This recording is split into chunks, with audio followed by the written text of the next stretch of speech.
교회의 일꾼들이 다 되셨으니까 그리스도를 전파하는 복된 분들이 다 되시길 예수 그리스도의 이름으로 축원합니다. 바울 사도는 골로새서 1장 25절에서 내가 교회의 일꾼이 되었다고 이렇게 말씀합니다. 그러면 교회의 일꾼이 하는 일이 무엇일까요? 오늘 28절에 보면 우리가 그를 전파하여, 교회의 일꾼이 하는 일은 그를 전파하는 겁니다. 그러면 사도께서 말씀하시는 그를 전파하라 하는, 전파하여 그랬는데 그가 누구시냐? 그분이 예수 그리스도십니다. 이 26절에 보면 만세와 만대전으로부터 감추어졌던 분이신데 그분이 비밀의 영광이요 이방인에게 주시는 이 풍성한 은혜를 우리에게 가져다 주실 분이라고 이렇게 말씀합니다. 그러면 예수님을 저들이 무엇라고 전했느냐? 그를 전파했다고 그랬는데 그를 무엇라고 전했느냐? 초대교회의 성도들은 예수는 그리스도라고 전했습니다. 이 사도행전 5장 42절에 그들이 날마다 성전에 있든지 집에 있든지 예수를 그리스도라고 가르치기와 전도하기를 그치지 아니하니라 이렇게 말씀합니다.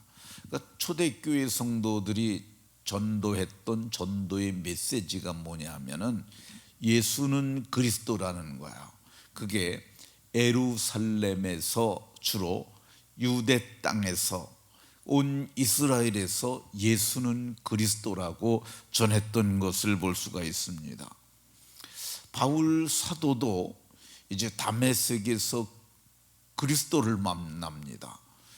다메섹에서 하늘이 열리고 영광 가운데 계신 분을 뵈요. 주가 그래서 그를 쳐다보고 묻습니다. 주여 누시니까? 나는 내가 박해하는 예수라. 이렇게 그 말을 듣습니다. 그리고 그가 이제 사흘 동안 먹지도 않고 마시지도 아니하고 보지도 못하면서 사흘 동안의 시간을 보냅니다. 그 사흘 동안 보지도 못하고 먹지도 않고 그러고 있었으니까 사흘 동안 뭐 했겠어요? 생각을 한 거죠. 사흘 동안 그가 생각했던 게 뭐냐면 비참하게 십자가에서 죽은 예수가 보좌 우편에 계시다니, 그러면 이게 도대체 뭐냐?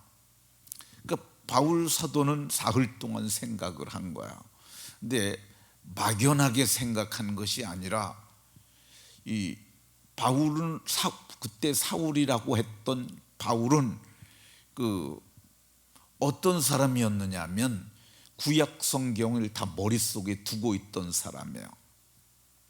어려서부터 바리새인의 아들로 자랐고 율법의 엄한 교훈을 따랐고 그리고 그는 가말리엘 문화에서 랍비 교육을 받았던 정식 랍비였어요. 그러니까 그가 성경을 다 들어있으니까 생각을 한 거죠.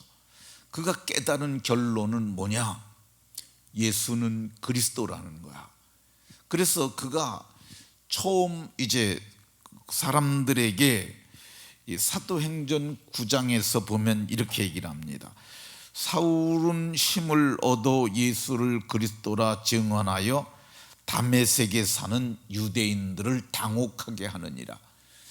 그러니까 이게 이번에 번역된 성경이 당혹하게 했다고 그러는데 왜 그러냐면 저 사람은 이 예수를 그리스도라고 부를 수 있는 사람이 아닌데 그랬다는 의미로 이렇게 번역을 한 것 같아요. 근데 개역 성경에서는 이렇게 번역을 했습니다. 개역 성경은 우리가 전에 사용하던, 우리가 강단에서 사용했던 성경이에요. 예수를 그리스도라 증명하여 다메섹에 사는 유대인들을 굴복시키니라, 이렇게 말하는 것 볼 수가 있습니다. 그러니까 예수를 그리스도라고 전해서 저들을 굴복했다는 말은 논쟁이 있었다는 거야. 어떻게 예수가 그리스도가 되느냐라고 할 때 그 부분을 갖다 저들이 알아들을 수 있는 성경적 표현을 써서 저들을 설득했다는 말입니다. 유대인들을 전하는 데 있어서, 유대인들에게 전도하는 데 있어서 예수님이 그리스도라는 것만 전하게 되면 이 유대인들이 그리스도인과 다른 거는 그거밖에 없어요. 유대인들은 다 어렸을부터 하나님을 믿었던 사람들이잖아요.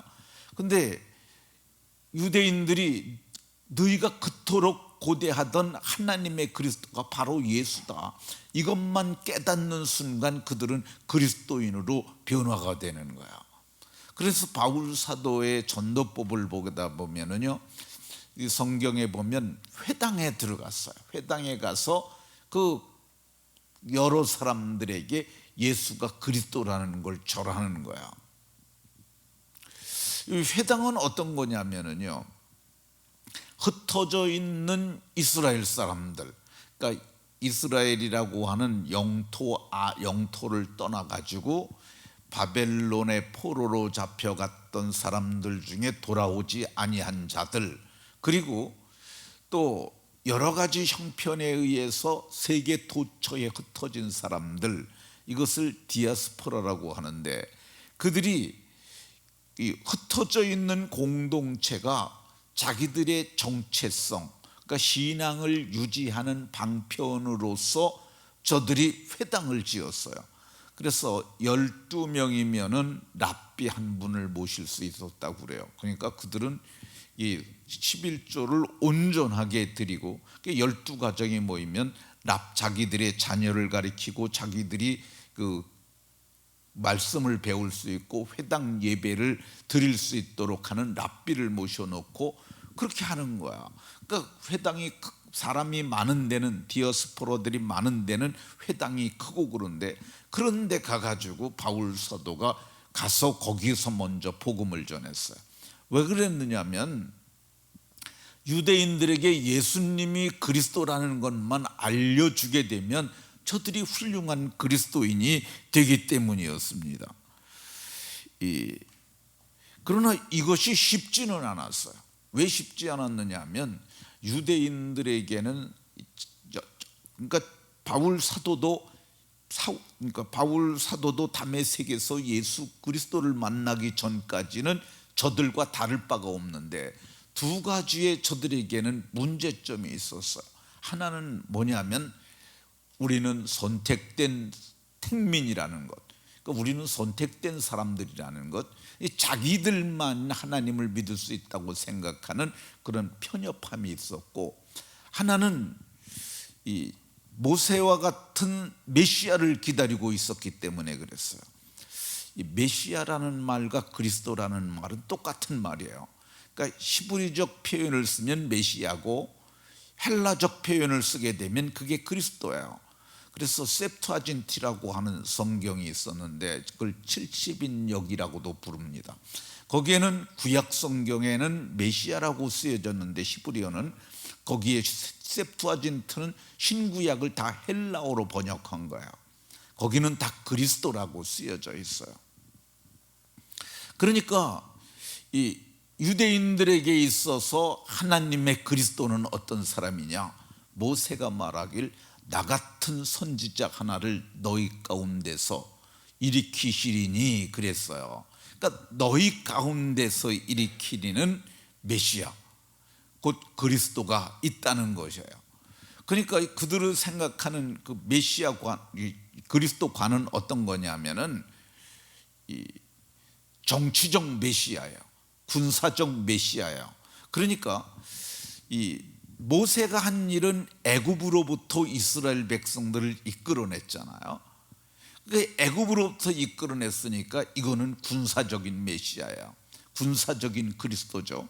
그리고 저들을 광야 40년 동안 통치를 했어요. 정치적인 메시아죠. 그러니까 유대인들은 정치적이고 군사적인 분을 기다렸는데 예수님은 어떤 분이셨어요? 예수님은 그런 분이 아니셨어요. 유대인만의 그리스도가 아니라 그는 온 세상을 위한 화목제물로 죽으셨고, 그분은 정치적인 분이 아니라 그분은 사랑의 그리스도로 오셔서 사랑의 메시지를 전하셨고 마침내 화목제물로 죽으셨어요. 그러니까 이 벽을 깨는 것이 쉽지가 않았어요. 그러니까 바울 사도도 천상에 계신 그리스도를 뵙고 나서야 그게 납득이 됐으니까, 그래서 그거를 전했던 것을 볼 수가 있습니다. 그러니까 바울 사도가 전했던 그리스도, 그분을 아는 것이, 그분을 전파하는 것이 하나님의 일꾼의 일이라고 이렇게 말했습니다. 오늘 여기까지만 말하도록 하겠습니다. 바울 사도는 자기가 하나님의 교회의 일꾼이 되었는데, 일꾼이 하는 일이 뭐냐? 예수는 그리스도라고 가르치는 것이라고 말했습니다. 예수가 하나님의 그리스도인 줄로 믿으시고 그 믿음으로 굳게 서는 복된 성도들이 다 되시고, 그리스도 안에 있는 이방인들에게 주시는 풍성한 비밀의 영광을 깨닫고 누리는 은혜가 있으시기를 예수 그리스도의 이름으로 축원합니다.